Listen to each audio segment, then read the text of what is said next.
MLC కవితపై అనుచిత వ్యాఖ్యలు చేసిన తీన్మార్ మల్లన్నను వెంటనే అరెస్టు చేయాలని ఓయూ బీసీ విద్యార్థి సంఘాలు డిమాండ్ చేశాయి. ఈ మేరకు ఓయూ పోలీస్ స్టేషన్లో కంప్లైంట్ చేశారు. కవిత తెలంగాణ ఉద్యమంలో పాల్గొనడంతో పాటు పలు సమావేశాలతో బీసీ సంఘాలను ఏకం చేశారని పేర్కొన్నారు.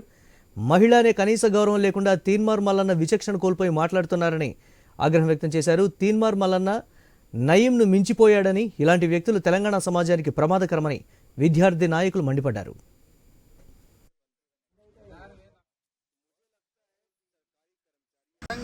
జాగృతి వ్యవస్థాపక అధ్యక్షురాలు గౌరవ ఎమ్మెల్సీ శ్రీమతి కల్వకుంట్ల కవిత గారి పైన అనుచిత వ్యాఖ్యలు చేసినటువంటి చింతపండు నవీన్ అలియాస్ తీన్మార్ మల్లన్న ఒక ఎమ్మెల్సీగా కొనసాగుతూ సభ్య సమాజంలో మహిళలంటే కూడా గౌరవం లేకుండా తన ఇష్టారీతిగా మాట్లాడుతున్న తీరుకు వ్యతిరేకంగా ఇవాళ ఉస్మానియా యూనివర్సిటీ పోలీస్ స్టేషన్ పరిధిలో ఆయన మాటలకు ఖచ్చితంగా కేసు బుక్ చేసి ఆయన పైన చట్టపరమైనటువంటి చర్యలు తీసుకోవాలని చెప్పేసి ఇవాళ ఉస్మానియా యూనివర్సిటీ విద్యార్థి జేఏసీ బీసీ సంఘాలుగా అలాగే జాగృతి నాయకులుగా మిగతా అందరం కలిసి కూడా ఇవాళ కంప్లైంట్ ఇవ్వడం జరిగింది.